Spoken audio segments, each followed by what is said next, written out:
Corneille Nanga, président ya CENI. Azaki na Washington, dossier mo ebimi na Washington, ba millions à foutaka.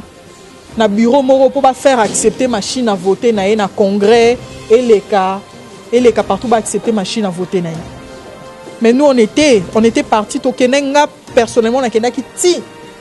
To na kenaki ti na bureau na ke lukabangu. Merci on a posé interview parce que vous avez été cité. On vous a cité dans un dossier sur le Congo. Oh non madame, il faut prendre rendez-vous et tout. Vous pouvez imaginer alors que Basoda ba osenga 20 000 francs na salaire na bango. Corneille Nanga a dépensé ba millions ya mbongo ya Congo pour batuba lobelela ye États-Unis ndima machine à voter. Est-ce qu'il y a biso lingo boma mboka? C'est pas la peine on somba ba missile. C'est pas la peine on somba ba obus. Baby saka éducation. Soko baby sika éducation c'est fini. Bana King, Bana Dar es Salaam, Bana Poto, Bana Mokil Mobimba, Cité à ce moko, Afrique Info avec Franck Semaï, Yandankala, Twende. X-Bass, Marandura,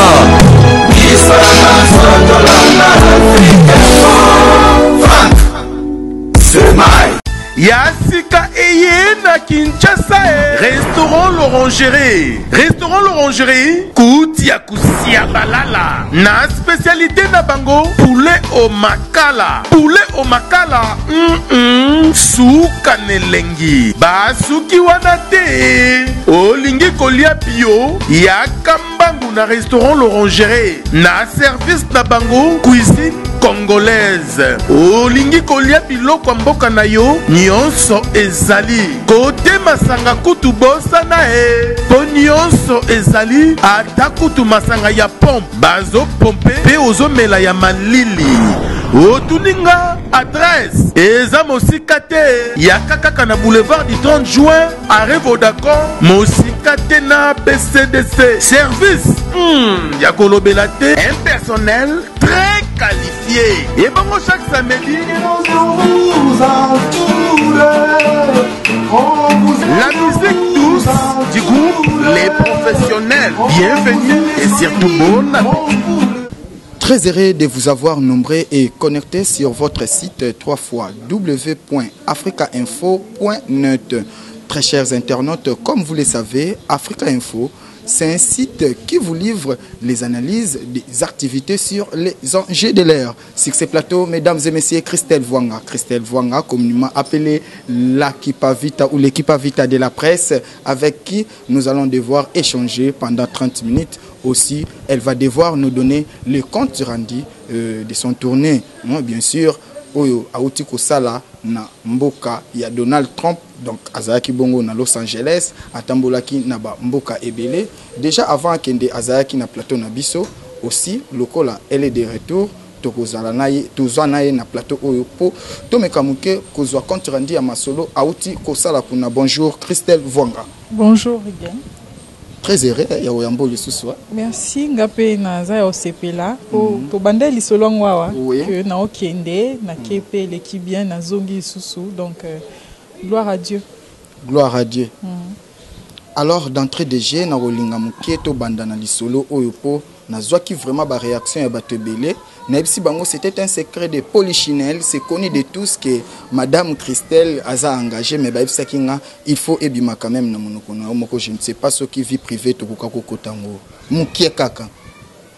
Bref, question ezaki Christelle Vwanga, mariée, mère de famille. Bref, c'est ma vie privée. Na lobe la vie nanga na place publique te. Naza ba camarade, naza famille oyo baye binga o baye ke pananga baye bivi nanga ndezalaka. Alors ta mondo na osala. Donc c'est-à-dire non ça politique. Nazo évoluer na milieu moko oyo ba requin baye belé batami te mama be bazé belé. Déjà avec le peu auto dévoilaka. Déjà babilo ma baiser belé ba menace ba intimidation si ko ngamo ko so na ndimi ngamo onde na ndimi politique ngo donc ngamo onde na se livrer donc na ko zo bateau te nga na chéri saka bateau nga na linga na zo bango suna tanda bango na place publique. Pour moi-même déjà j'en souffre, donc o aza pour ça oye ba vie nanga c'est simple atunanga en aparté bien tout na bato baebinga baebivi nanga baoyebisa ye oyo eza internet eza lokwa na temi na wenze na temi na marché central na banzi oganga ngai boye naza boye nasala ça n'a aucun sens pour il faut quand même avoir une vie privée. J'ai ma vie et je compte la garder privée. Merci. Malgré Baobi, déjà, Banda a venu à Internet, vie privée et Zalakali. Non, vie privée, mais au moins... Vie privée, Zali. Alors, Yebisabiso, ma solo, il y a Los Angeles et les Kakindengenini. Donc, au bandit d'abord, qu'on rappelait thème, il y a sommet. Aussi, au Yebisibiso, déroulement et sommet et Zalakindengenini. Si Nasukanango.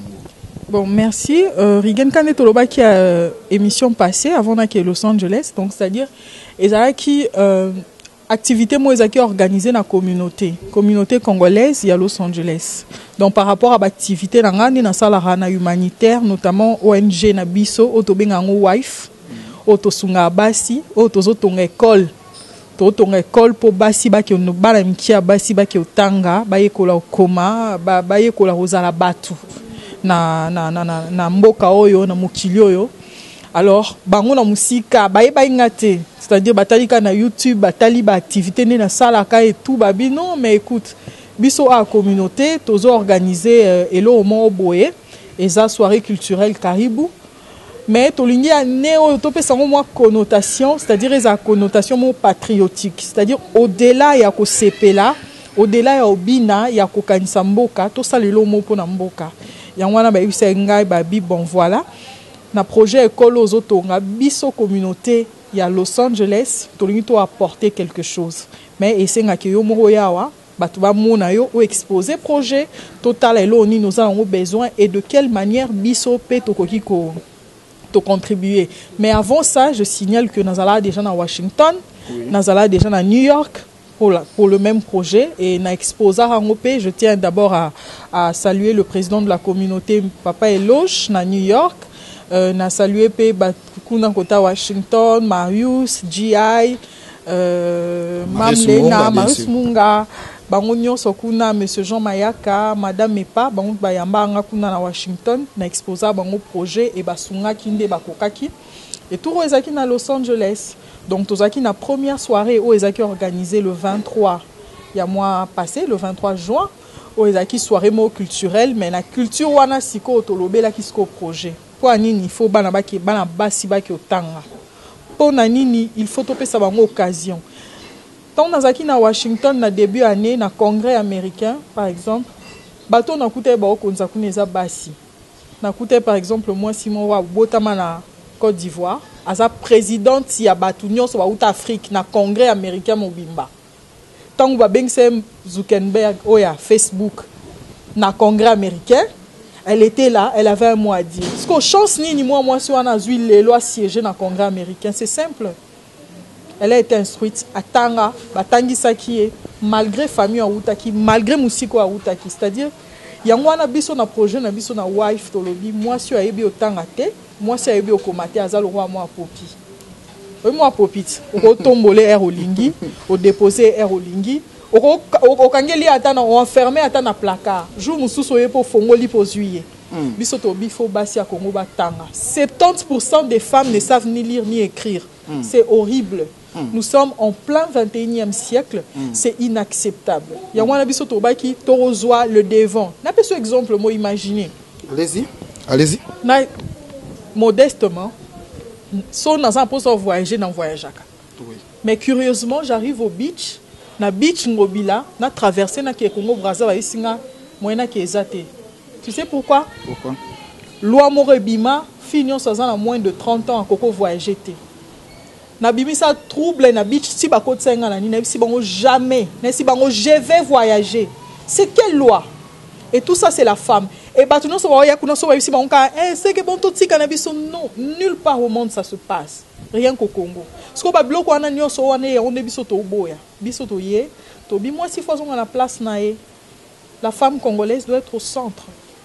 Alors, Lelo Oyo, projet sommet, projet Zalaki, sommet culture à caractère culturel, mais au moins, qui va insérer, moi, Biloko Oyasika. Entre autres, Ndenge Oche, déjà, si j'ai wana il y a construction à l'école exposé en eleka ki ndenge nini olobaki na ba ndeko na biso ya États-Unis nini non au cours ya sommet je suis sûr que l'image est les cabomona tu sais la nuit d'abord oui déjà Maël Sadi qui derrière la caméra a balancé déjà il y a un problème il y a décalage makasi c'est-à-dire so bon ba la ligne la mu ki so bon ba la mu ki na la li et na butu un jour avant projet c'est-à-dire avant manifestation na bande au coma c'est-à-dire ba idée elenga kana banzo coma na butu c'est-à-dire makambo nyonso na komena butu ya on a ibisa ba on a salle parce que c'est rare au monde en boka loka États-Unis États-Unis za loka Europe té États-Unis baza éloigné c'est-à-dire baza ba distance moya ou à fandara à 1 heure ou à fandara à 2 heures ou à fandara à 1h30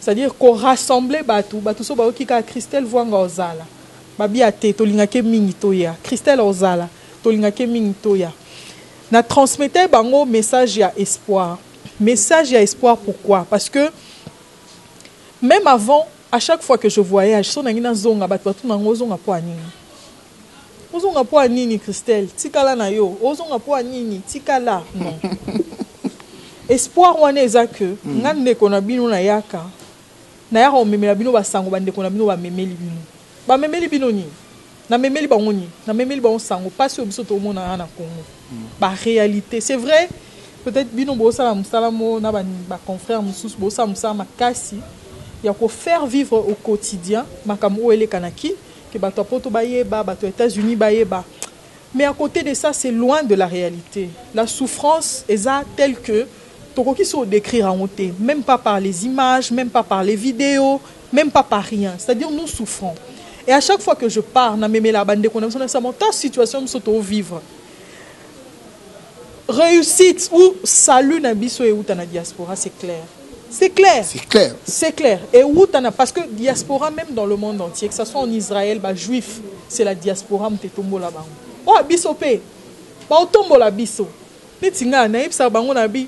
Beaucoup de gens me demandent "Oh voyagaka, oh kendaka." Oui, mais j'ai des frères. Combien de millions de frères dans le monde? Na France, na Paris et tout ça, on parle en termes de je crois 16 millions ou 17 millions dans la diaspora.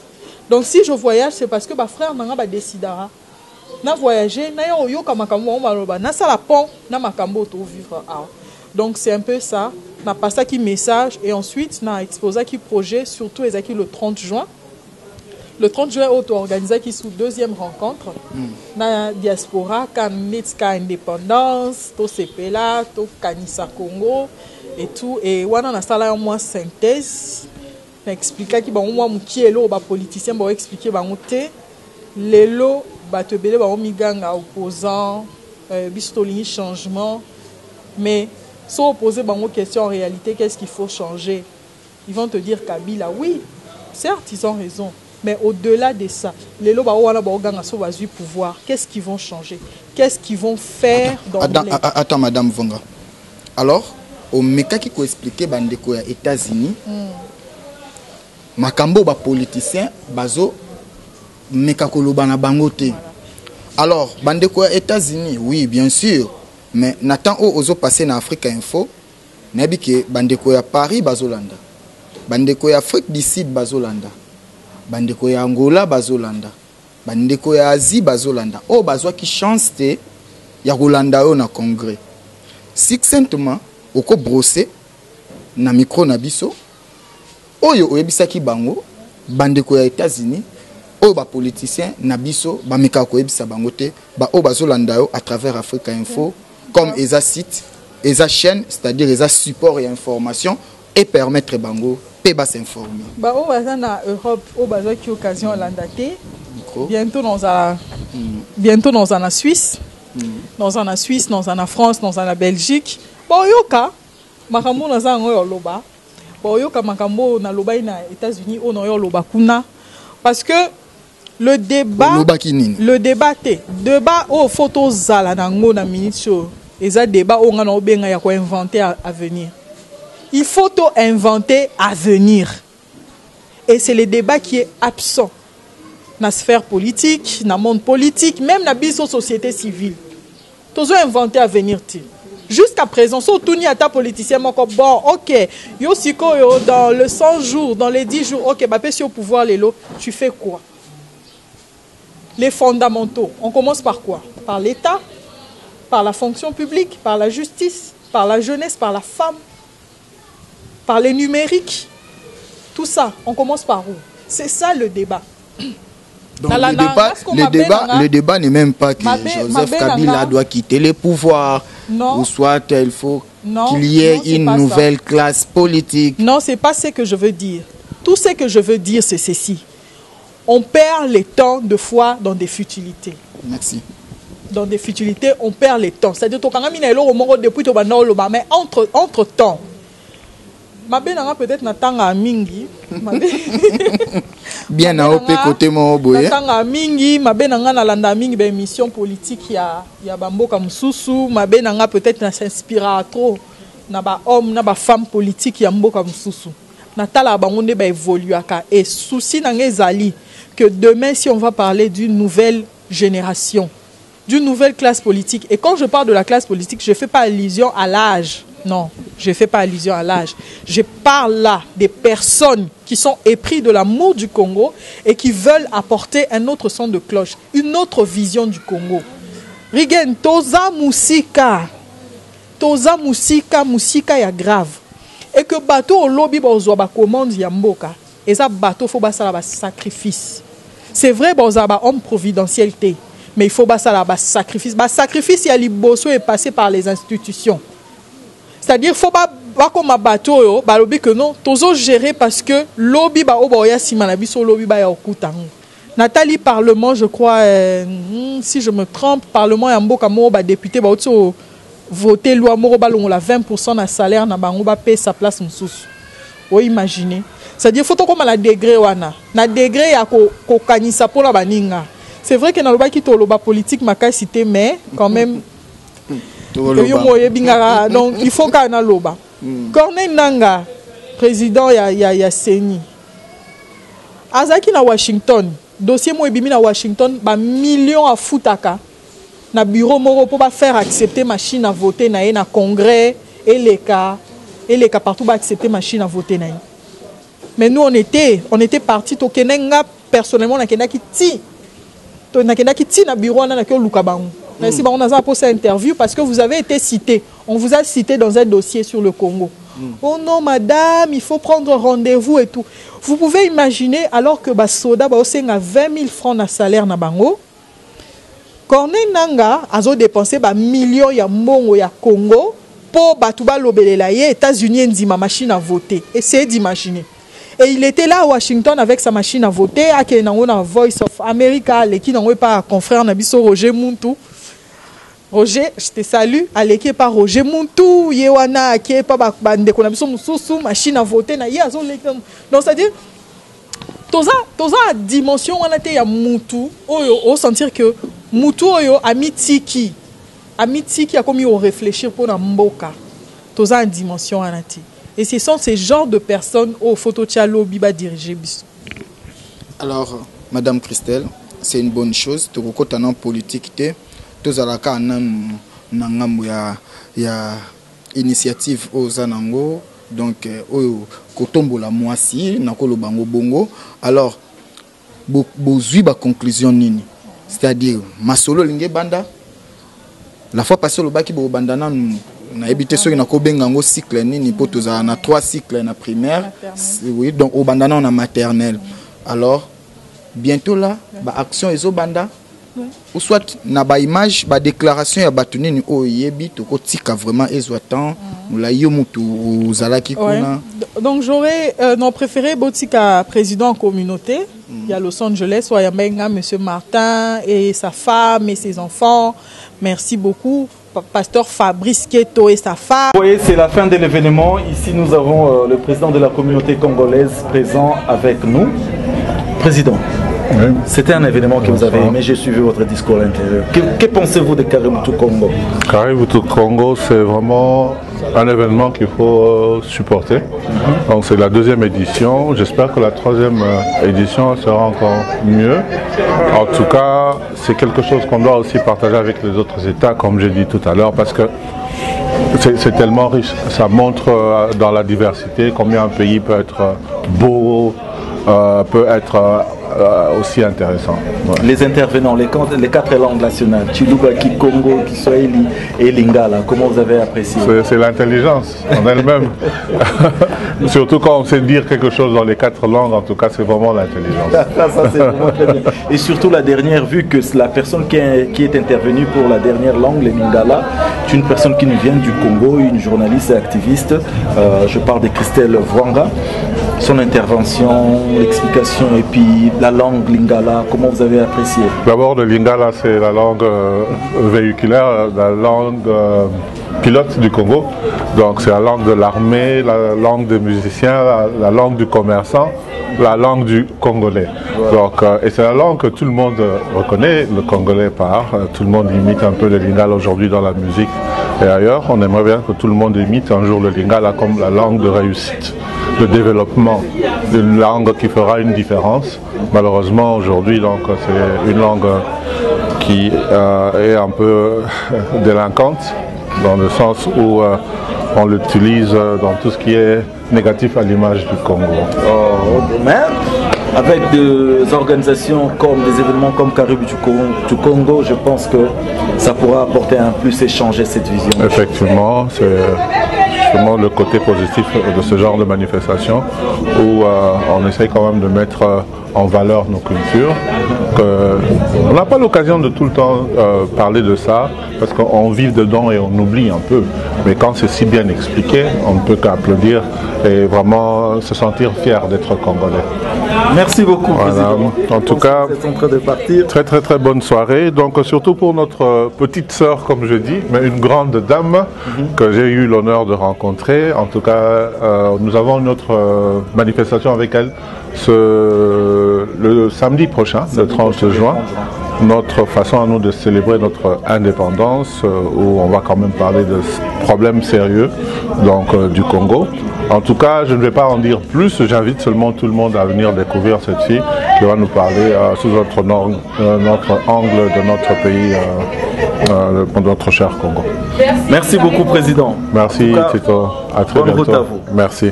Celle qui nous rejoint, c'est celle qui a interprété les Lingala, qui a expliqué les Lingala, qui a parlé des Lingala. C'est celle qui nous vient des Congo.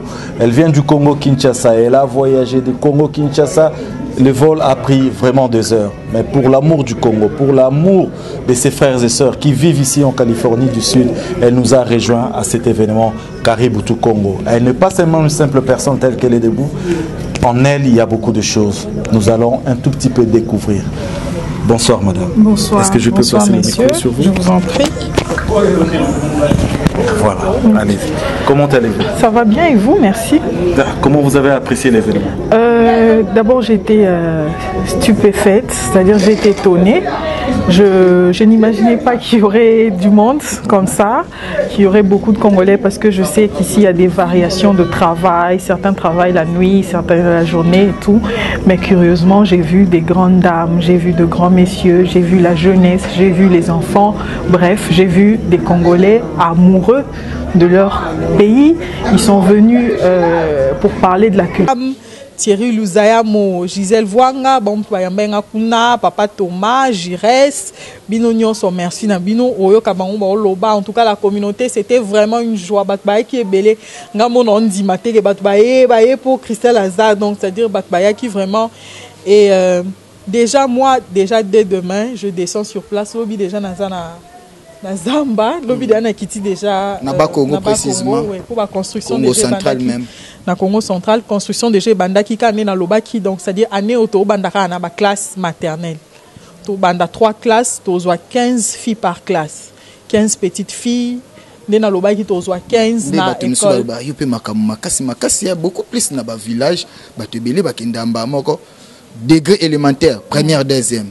Degré moyen, 3e, 4e, degré terminal, 5e, 6e. Ozongisi bande konabiso oyo ba bénéficier. Oui, il faut la former. Il faut la formation intégrale de la femme. Il faut que ce soit des femmes qui ne sont pas complexées. Vous savez que dernièrement, on a mis un produit à moi aussi. Mouta formanga moi si mademoiselle Françoise Desmeyer a formé biso na monté mampiko ya GT et na mona dernièrement publication c'est comme si lauréat abimi na monté mampiko donc GT donc c'est formation wana nde o biso to lingi ba basi o ba koka C'est-à-dire, moi, si à peu prêté. C'est une nouvelle génération de femmes. Parce que même maintenant, si on tourne au gouvernement, on ministre, premier ministre, quel genre de citoyen ou de citoyenne vous voulez produire dans 10 ans? Un modèle T. Vous imaginez? Et nous voulons produire une femme. Une femme, regardez, c'est examen d'État. Est-ce que moi, on a soit si c'est examen d'État, ça a utilité pour la nation? Ça a utilité? Bah, formation, place à formation, ils ont sous-souté. Ok, dans les États-Unis, on a dit formation à 6 mois. À Bandi, on a foutu salaire à danger. À ça, la formation, il y a une année. À Bandi, on foutu pas au salaire. Mais nous, il n'y a pas la place pour la formation. Moi, nous voulons, dans ça, là, effort, on a toujours nous. Nous voulons former des femmes. Oh, déjà, dans le degré, on est à 3e. Tant qu'on a déjà humanité, à combien déjà utile pour la nation? C'est possible. C'est possible. Il y a un modèle belge. Oh, belge, il y a classe. Oh, peut-être l'État est amélioré. Qui, moi, Moutier. Ce n'est plus d'actualité. Ce n'est plus d'actualité, ça n'a plus de sens. Biso dans maternelle, sur le pont d'Avignon, on y danse. Mais ce n'est pas chez nous. Mais oh, il y a Biso Moko. Pourquoi n'est pas accordé la place? Il y a histoire na biso, batuba yeba. Qu'est-ce qui s'est passé? To martelé sur l'histoire, to uti wapi, to zo kende wapi, to komi wapi, poto yeba. Non. Il faut remodeler. Il y a un penseur chinois, moi, lobaki abiso lingo bomamboka. C'est pas la peine en son baba missile. C'est pas la peine en son baba obus.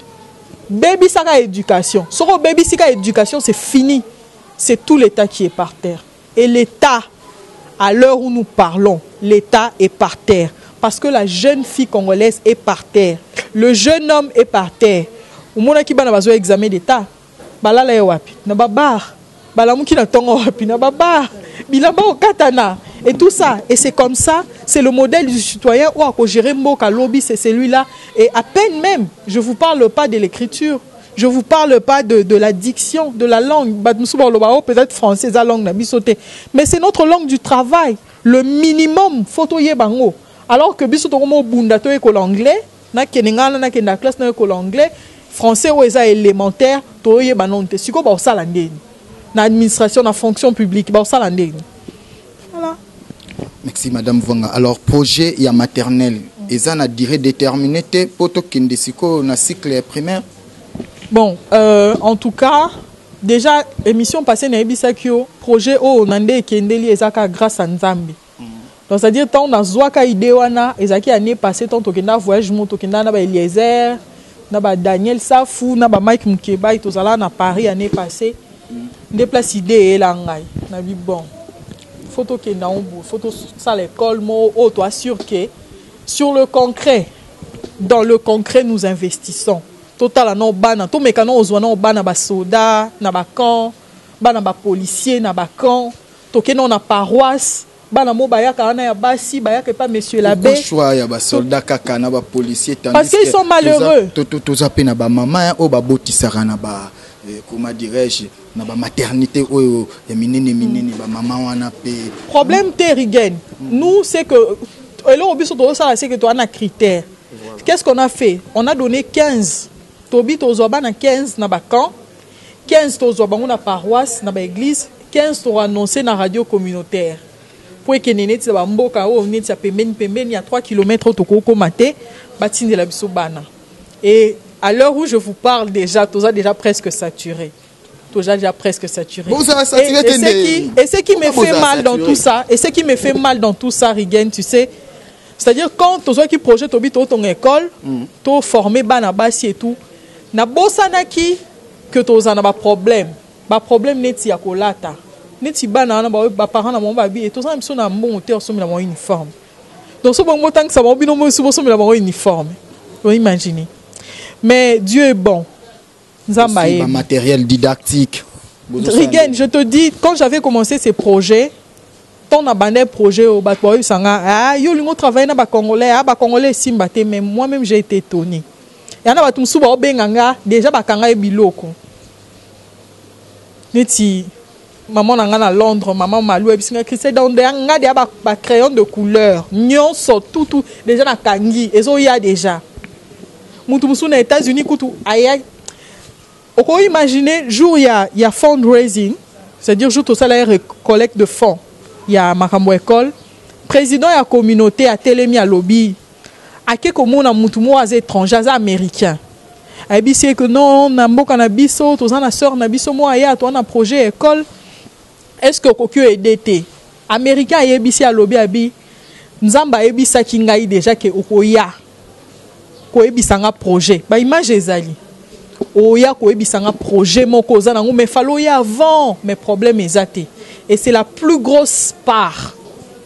C'est la plus grosse partie. On a ba image de Zolanda, Maëlle Sadik. Et puisqu'on ne parle pas de la politique, trop de la politique ce soir, je vais pas entrer dans le vif de ce sujet.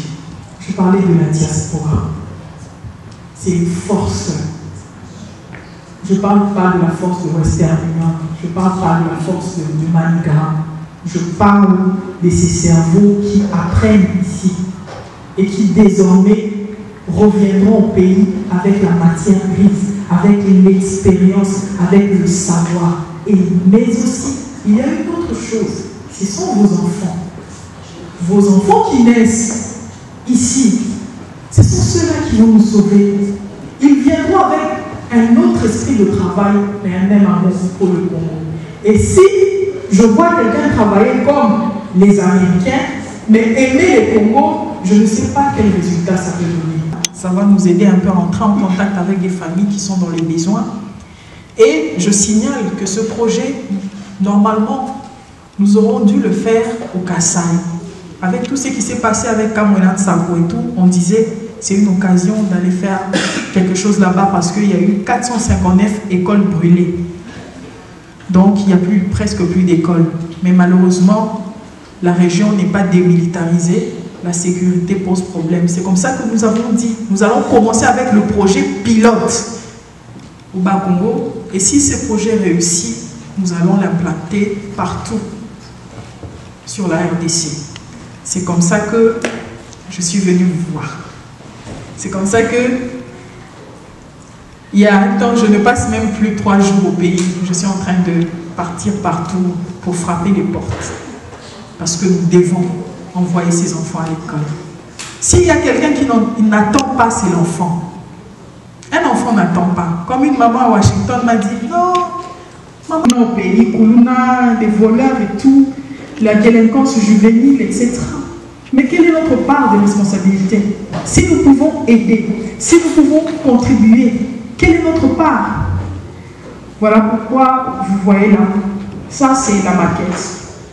C'est l'image de ce que sera l'école. Ça sera une école maternelle et primaire. Pour un début, nous recevons des filles. Je sais que beaucoup d'entre vous vont nous poser la question, pourquoi seulement des filles? Pourquoi seulement les femmes? Eh bien, la femme congolaise a besoin d'aide. Je vais vous donner un exemple. Je suis dans un secteur où je travaille avec 50 hommes.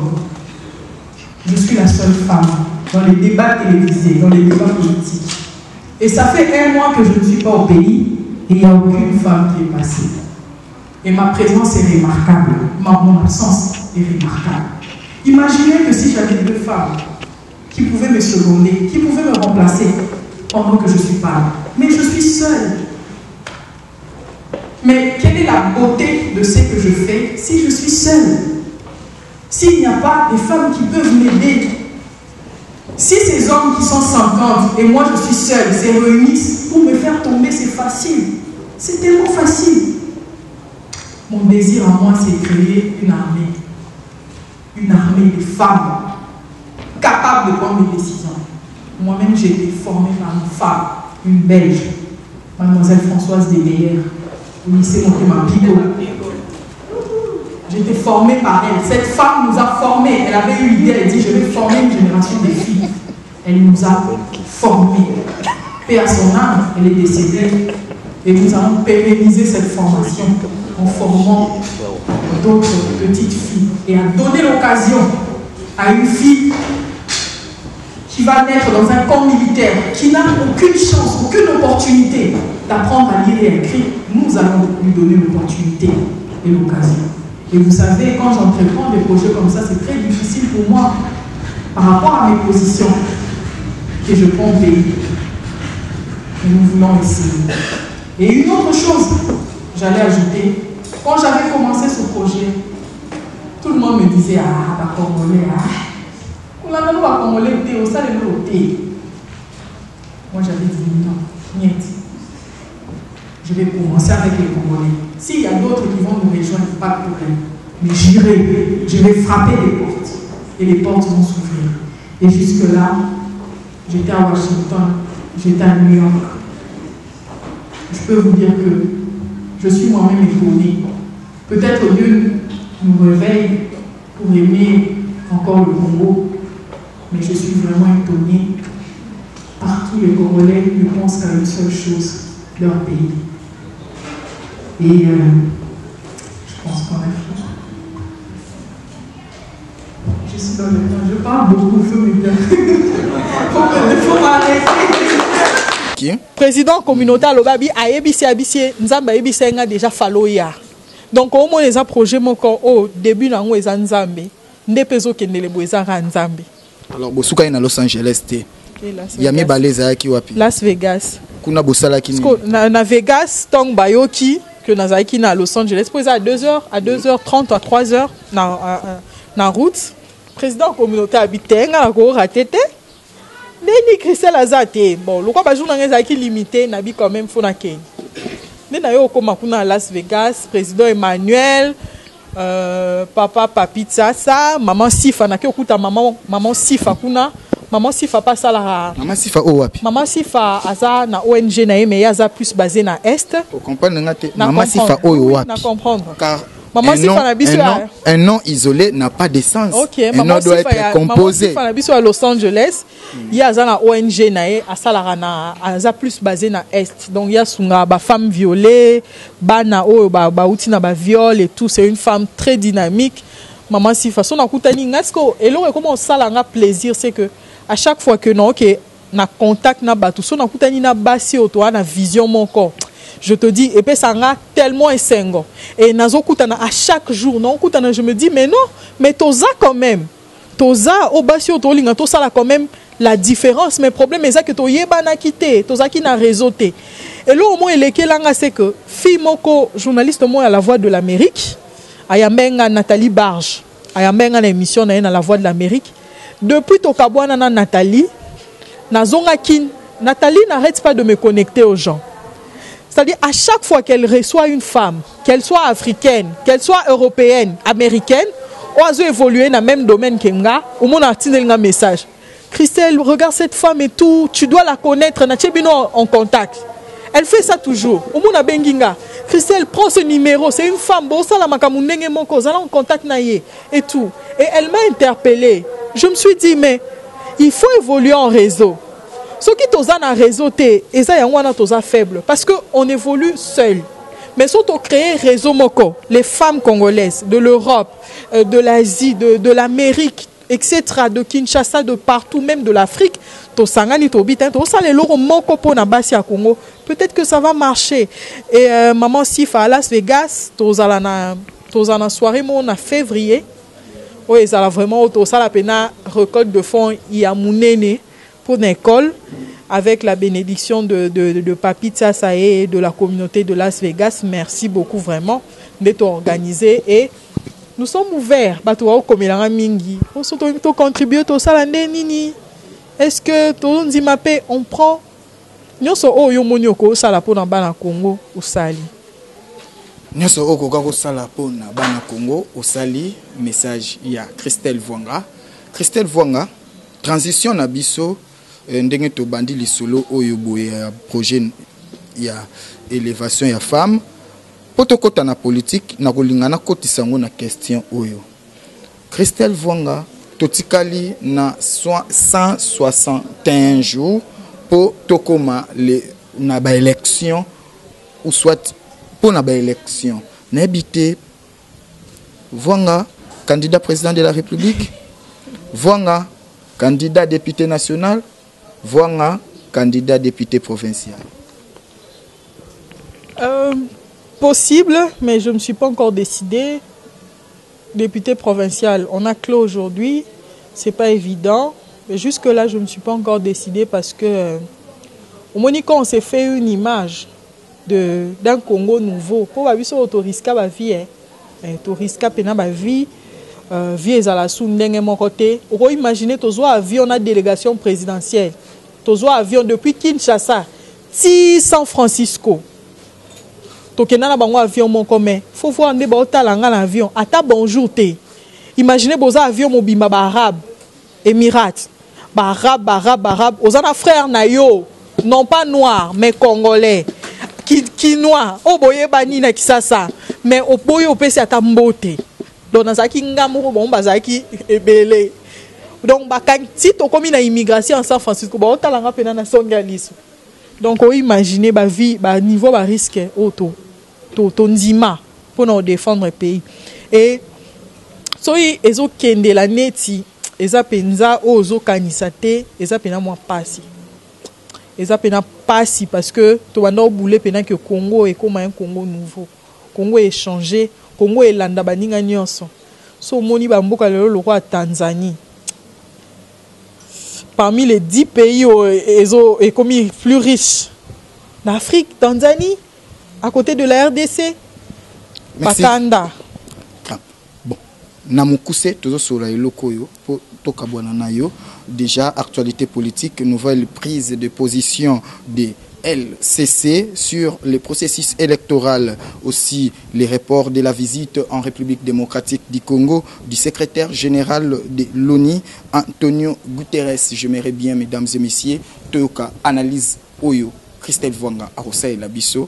Déjà, naebike Madame Vwanga Likamboyo, Bandeko, Balaiki, Balamuti, Balobi était bientôt là, Balingi, balancer l'issoussou, menace, ou soit, bazo lancer menace contre chef de sa population, à mobiliser population, afin que basenga démission, il y a chef de l'État, na gouvernement nae. Naebite, est-ce que Bandeko Basango, Likambo Oyo, bazo lingal basala lelo oyo eza likambo oyo na ndenga mibeko eza na mibeko likambo oyo ekomema lisusu mboka na simate pour être bientôt là ba élection ezoke ba élection déjà ekozala nango teni na habité et pas na yo Christelle Vwanga démarche ya LCC okoka sala analyse nini par rapport à message.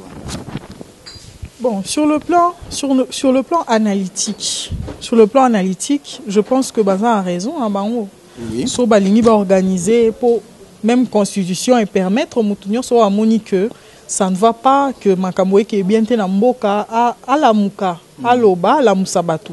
Ça, sur le plan analytique, et on a lobby, ils ont raison. Ils ont raison, mais seulement il faut se dire que tant au Balekisi. Celle-ci par exemple, tant au l'équipe écart où est l'équipe entre lancement, il y a mouvement et tout. Et ça là que le peuple est lemba. Faut pas que le peuple congolais, il y a là, moi mundela zalaka, mundela na niveau nae, c'est-à-dire mundela avant ma ramener sur soit ça la fois mais maintenant sociologue étudier peuple, tangi, moni peuple façon ça boy faut mémé boy. Façon ça boy faut Congolais a peuple moi à lemba nae. Pour on est singa mo pene na zabou na lemba nanga. Moment na lembi, so na moni pression batele kinde na moni ngana bon ça va continuer kasi. Ça c'est nous. Il faut mon ko la moussa congolais. C'est-à-dire karo batiki et ko sala que et ko perdre élan. C'est-à-dire élan to banda ki na penza ya robima pena dimanche to ke pena na ko pena to ke et ko perdre et en plus et ko sou ko perdre par rapport à ne batude ba comme ko tika ba candidature na bango. Ba politicien déjà ba banzo ko tika ba candidature, c'est-à-dire ba koti déjà un pied na processus moroboé et tant bozo mais maman on dirait ba comme écartelé entre deux choses. Alors que ça la ke koko simba comme ko simbate. Mais cependant, ils ont le droit et au monde a question ba injustice et zalou bien vérité zate na makambo peut-être ba lobaki que ça mais salamité ils ont le droit de revendiquer. Est-ce que démarche wane gozala bénéfique pour na peuple? Évidemment, eza né ailleurs ba révolution, ba soulèvement, et ça est bénéfique parce que peuple, il faut à chaque fois peuple azwara C'est-à-dire, peuple a mis à diriger. Au monde. C'est-à-dire, à un moment donné, le PC a mis kotisa dans l'élément que c'est le peuple qui dirige. Et sentiment to bana ozala ngo so CLC na ba église ba sentiment na atabale ezaki bongote ça dit to bana o sepela pena jour on na ba église to bi pena lelo to benga na bango to zaki vraiment ko sepela et sentiment na chaque fois so to vivre ngo ezala bien makasi mais cependant il faut toujours bien calculer les choses ezate que lelo bolamu ki bolobi lobi to robanda lobi ngo bo salité lobi to sala peuple akolemba faut bien calculer. N'est-ce pas, maintenant, pour la date antérieure, Ezaki beaucoup plus respect à la Constitution. Bande Kwebele, paix à son âme, Rossi Mukendi. Bande Kwebele, Ndeko Nabiso ya Kitambo, Thérèse Kapangala, Baké, na Équateur, paix, Bande Kwebele, Bazwaki Makama. Mais cette fois-ci, Ezaki, il faut qu'on senga des missions, il y a chef de l'État, na gouvernement nae.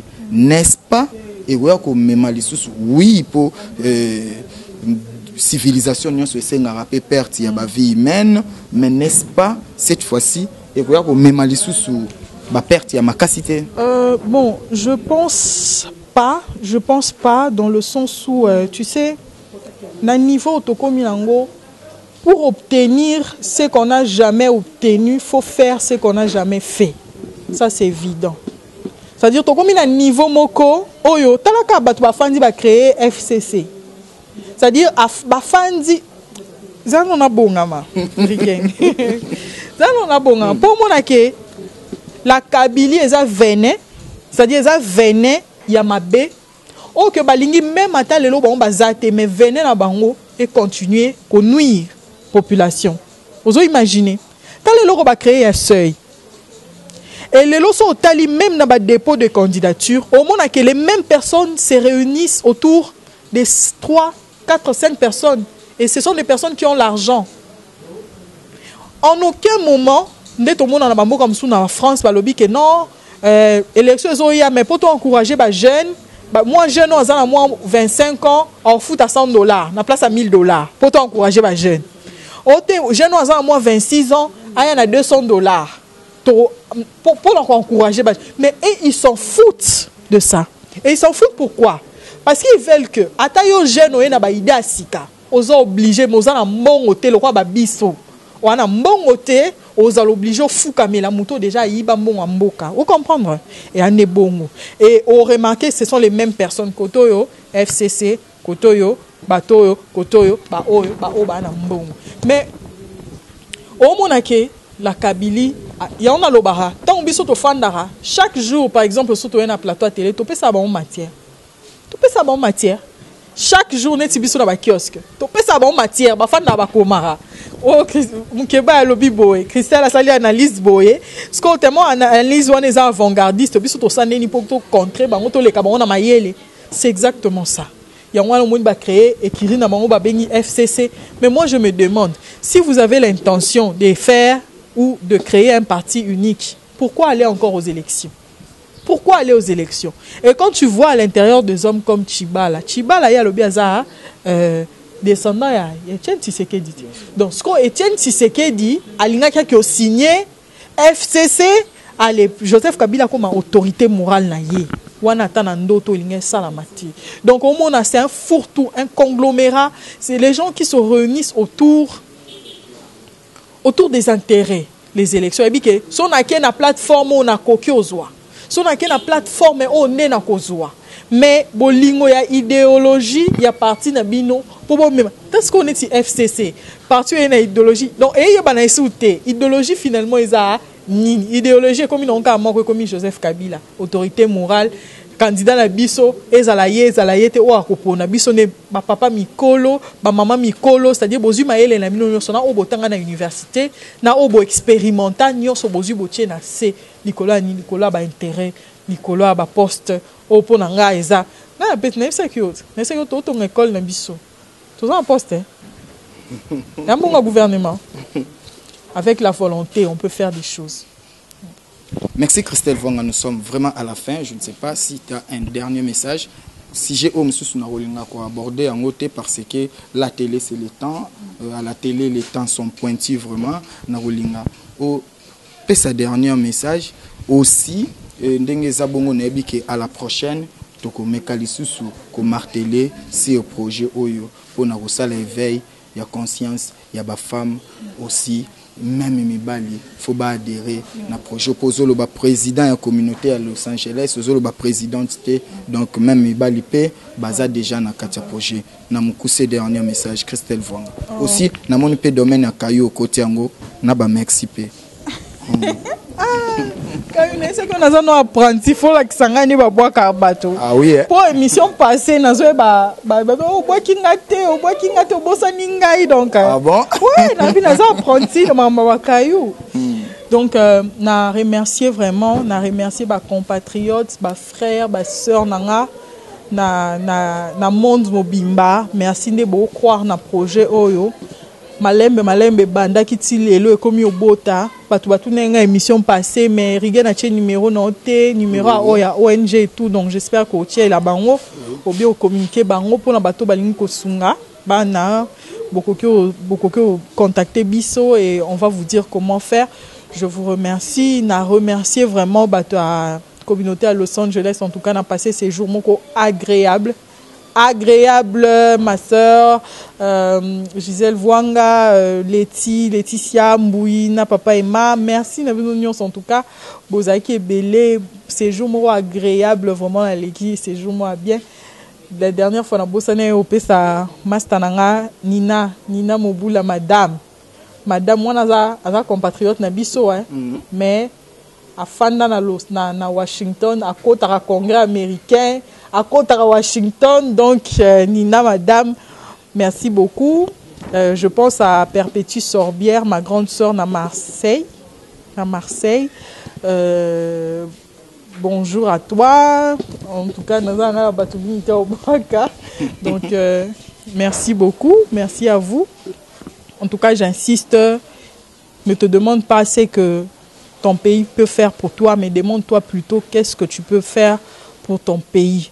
Nous allons tous travailler pour le Congo. C'est vrai, Tozo Loba, Tozo analyser, Tozo interpeller, mais travaillons aussi. Bolanda likolo, ba communauté mususu ngana ba communauté mususu. So bo moni pe que beaucoup apporter de la part de la communauté, beaucoup apporter et l'eau comme mot de concret pour la femme, pour la jeunesse congolaise, beaucoup salango, bo contacter ngana libre, ngana disponible nabi déjà dans un numéro ni. Le numéro, je te dis de... Tu vas mettre le numéro. Ok.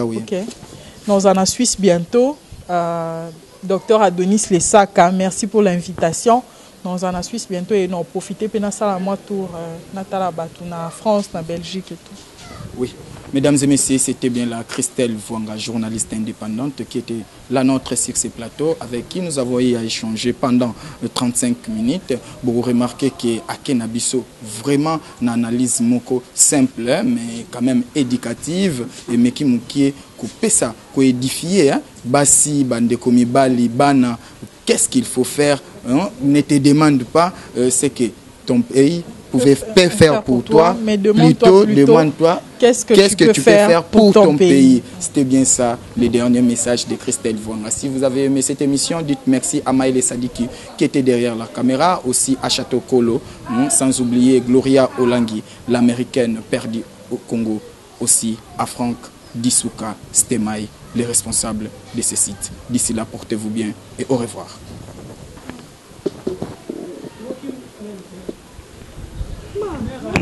Yasika Eyena Kinshasa Restaurant l'Orangerie. Restaurant l'Orangerie Koutia Kusia Balala. Na spécialité na bango poulet au makala. Poulet au makala Souka nelengi Basuki wanate Olingi kolia bio Yakambangu na restaurant l'Orangerie. Na service na bango cuisine congolaise. Olingi kolia biloko mboka na yo nyonso ezali. Kote masanga kutu bosa na po nyonso ezali. Ata kutu masanga ya pompe bazo pompe pe ozo mela ya malili.